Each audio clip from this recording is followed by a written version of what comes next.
Thank you, Michael, and good morning all. I'm going to focus my talk on the wheat belt, which follows on nicely from the presentation we've just had.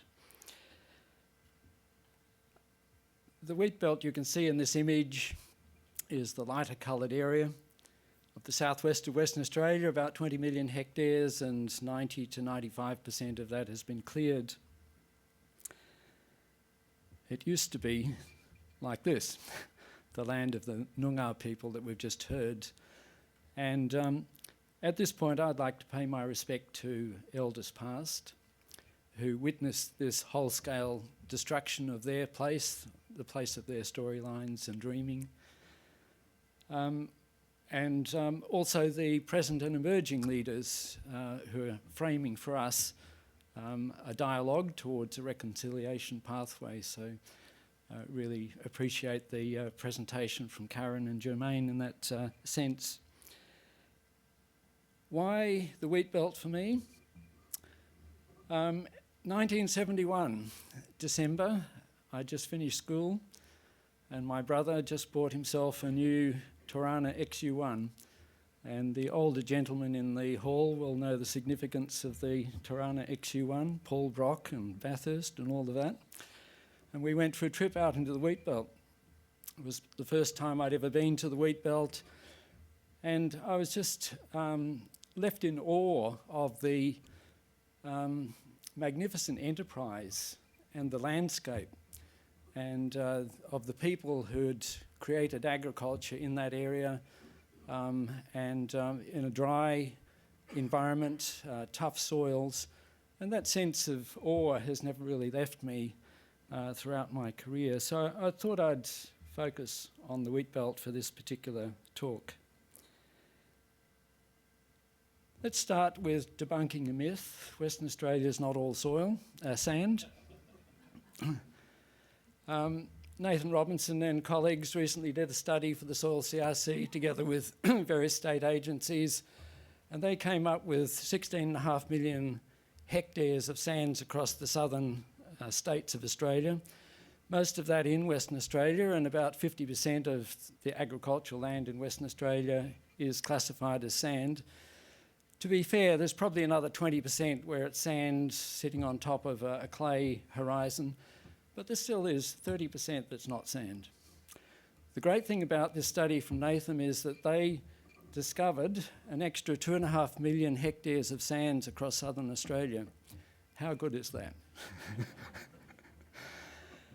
But whether it's sand or not sand, our soils are derived from mostly highly weathered materials, and so they have many constraints that has limited agriculture and has been a focus of soil science ever since. Despite that, in the wheat belt, grain production is doing amazingly well. The table here shows 2015 total production of the main grain crops. And at that time, that would have been a fairly typical year. But 3 out of the last 4 years in Western Australia, production's exceeded 20 million tonnes. And this year, we're on track to do that again. Two of the big movers have been canola, which is now number 3 crop and our main break crop, and a very profitable one, and barley, which the breeders, including my colleague at Murdoch, Professor Richard Bell, have done amazing work in breeding barley varieties. Together with export markets, it's become a very big crop in Western Australia. And you can see the big yield increases that have underpinned that increase in production. How did we get to this point? There are 2 major periods of clearing. The first 30 years of the 20th century, mostly in the better quality land closer to Perth. And then post-Second World War, the big clearing with big machines that peaked at 1 million acres per year at one point, led to the wheat belt that we have currently. The land release for broad-scale agriculture ceased in 1982. The farming systems developed initially were quite unique. They're what's called a ley farming system, but it depended very much on recognising nutrient deficiencies, not just phosphorus and sulphur, potassium, but the micronutrients. And the map, which you can only just see there, shows that more or less the whole of the southwest region has one or more of the micronutrient deficiencies, and it was the discovery of those deficiencies that allowed the large-scale land clearing in the 1950s and 60s on the lighter textured soils. The ley farming system involves annual pasture-based legumes, and they build up the nitrogen. So after 3 or 4 years, there's enough nitrogen accumulated that you can grow a wheat crop for 1 or 2 years. The yields drop as the nitrogen drops, and then you go back into the rotation again.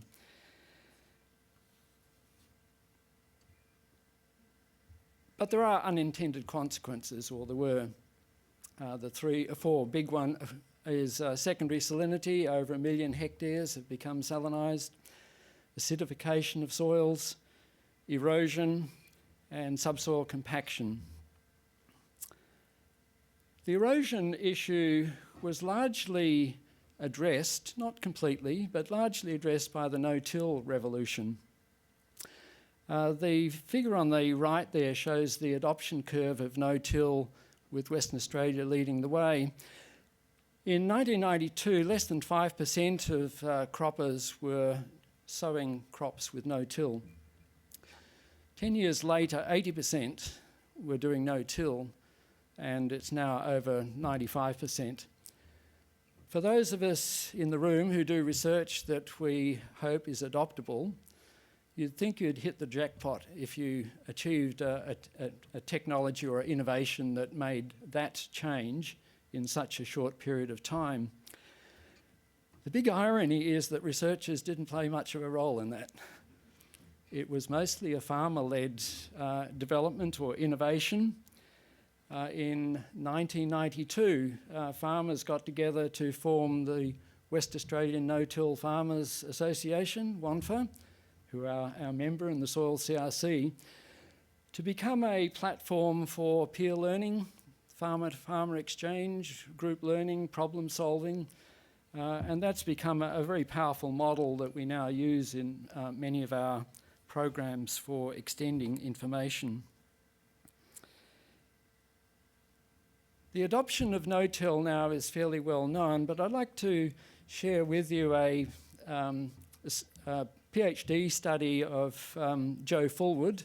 Jo's just about to submit her PhD, and she's second on the left in the photograph. Jo's also a farmer out at Cunderdin with her husband. And she set out to explore what underpinned no-till, what happened in the 1960s and 70s, the first adopters and early adopters that led to no-till.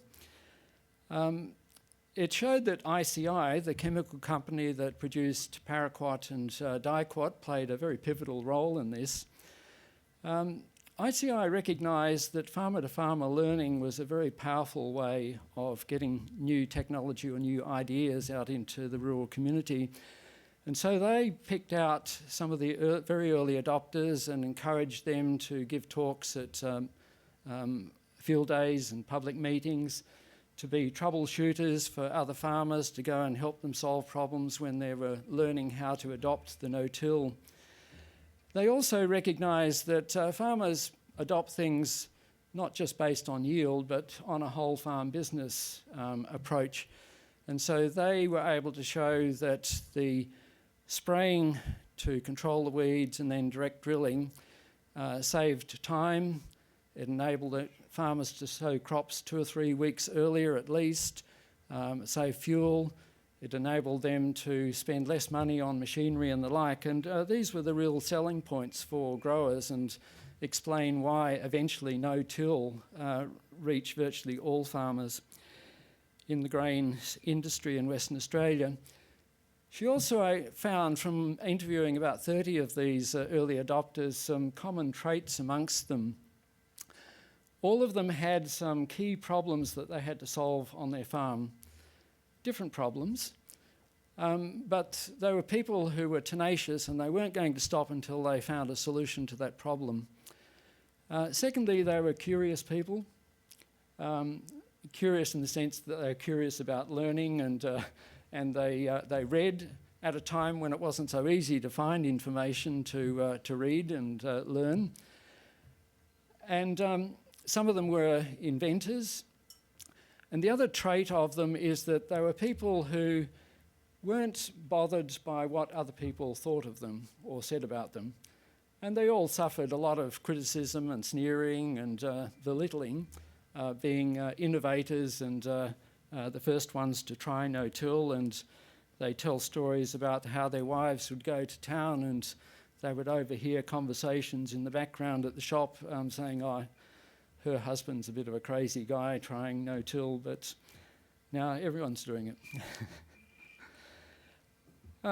So it's not just the technology that's changing. As Michael likes to say, we're a soil CRC, not of soil scientists, but a group of people looking at soil, including many different disciplines. And across this history, there's some important social changes have taken place in the wheat belt. In the 1960s, we got an influx of farm advisors, mostly from the UK and New Zealand. And these were often young graduates trained in farm management who introduced a lot of new analytical thinking and gave farmers a lot more confidence to look at a farm business and invest in profitable areas of the farm. I've mentioned direct drill. The 2-ton club, formed in 1979 by farmers and supported by the Ag Department, following the French-Schultz equation, which indicated that crops generally weren't using the water that was available to them. And at that stage, they set a target of 2 tonnes. We would now think that was a fairly modest target to set. There were the land care groups of the 1980s focused on salinity. The GRDC formed in 1990, and that really changed the dynamic of funding and put farmers and agribusiness in a stronger driving seat for prioritising research and emphasising the impact of research. The demise of Land and Water Australia, 2009, was a bit of a setback for NRM research. Many of the land care groups then morphed into grower groups, and including those that are represented here today. What are some of the emerging issues from my perspective? Nutrition is something that I pay a lot of attention to. We've recently shown that potassium is running out in a lot of our soils in Western Australia. On better quality soils that we previously thought were adequately supplied. I would predict, because we're removing more than we put in, the same will happen eventually with magnesium, boron and silicon. The decline in pastures in the wheat belt from 60% to 40% obviously has flow-on effects for soil organic matter, carbon, nitrogen. A lot of herbicides used in our agriculture now, and residues of those, even when they're applied at recommended rates and methods, residues are very noticeable now, and the Soil CRC has been at the forefront of trying to understand that and being able to better measure herbicide residues. And we've seen a shift from attention on topsoil management to the subsoil. So the subsoil is the new threshold or the new frontier for soil science R&D. So the question is, what we're doing, is it sustainable or is it not? I can't answer that question. I tend to see sustainability as a goal or an aspiration, and the goalposts are continually changing when it comes to look at sustainability. But one of the important documents in Western Australia was the 2013 report card on sustainable natural resource use in agriculture, prepared by the Department of Agriculture. And that gave a pretty good baseline as to where we're placed with the key issues relating to soils. Probably a standout from that is, in a lot of cases, we're just lacking in detailed knowledge about whether we can say it is sustainable on an upward trend or not. Sadly, we haven't seen a rerun of that report card. It's over 10 years. Neither have we seen what the climate change implications for that assessment might be. Crop diversity remains a challenge for Western Australian ag. Canola is our main break crop, very few legumes, so the search for profitable legume options continues. In order to understand or measure sustainability, long-term experiments are invaluable. We have very few of those in the West. Fortunately, under Soil CRC funding, we've been able to set up 3 of those, and they're still not long-term. They're getting to medium-term now, but at least they will give us some insight into what long-term trends might be to some of the amelioration practices that are being put in place. And of course, subsoil amelioration is a big thing in Western Australia, and the research that DPIRD is doing is showing some amazing increases in yield potential if you can overcome subsoil constraints. Currently, they rely on physics, on steel and diesel to do that. So a question for researchers, can we achieve those gains through biology and chemistry, or combinations of those? Going forward, who is going to do this work and how? Clearly, partnerships are a critical part of being able to work effectively. The Soil CRC is a great example of a national partnership, and one that doesn't just involve soil scientists, but economists and social scientists, grower groups, and we've got the whole spectrum. In Western Australia, the Soils West Consortium, that's based at Murdoch University, but includes soil scientists in DPIRD and other universities, and CSIRO is another example of a partnership model. And it's important that those partnerships are as diverse as possible, because it's when we get that diversity of ideas that we get innovation and new ways of looking at things. Funding. A recent RDC study, looking back over the last 10 years, suggests that for every dollar invested in ag research, there's an $8 return. So we've got a good story to tell about the value of what we do. But to tell that story, we need to make sure that the soil knowledge that we're accumulating is documented, it's stored, and it's accessible. And that's a big part of the Soil CRC's agenda, and will be over the remaining time. And we also need to communicate that knowledge and look at innovative ways of telling those stories. And Jo Fullwood's PhD is a good example of that, because she has recounted the research using a creative non-fiction approach. So she's told the stories of some of these early farmers in their voice, and they're great stories to read. And it's just a different way of presenting the information that we have to a broader audience, remembering that we're quite a small cohort in agriculture, and we need to continually connect with and share our stories with the rest of the community to keep them on board. Let me just give a little plug, finally, for Soils West at Murdoch University. The Soils West group has put together the soil quality knowledge base, which is accumulating a lot of the soils information that has been developed by researchers in Western Australia. And they've also produced this fantastic series of e-books, the soil quality e-books, which are all available, downloadable onto Apple devices free, which again bring together in various ways at different levels of detail the story of soils knowledge in Western Australia. Finishing now, just with acknowledgements to those that have supported me and my team in our research, Soil CRC, GRDC, DPIRD, and to colleagues and collaborators who've worked with me over the journey, and apologies for those that I've missed from that list. So thank you very much.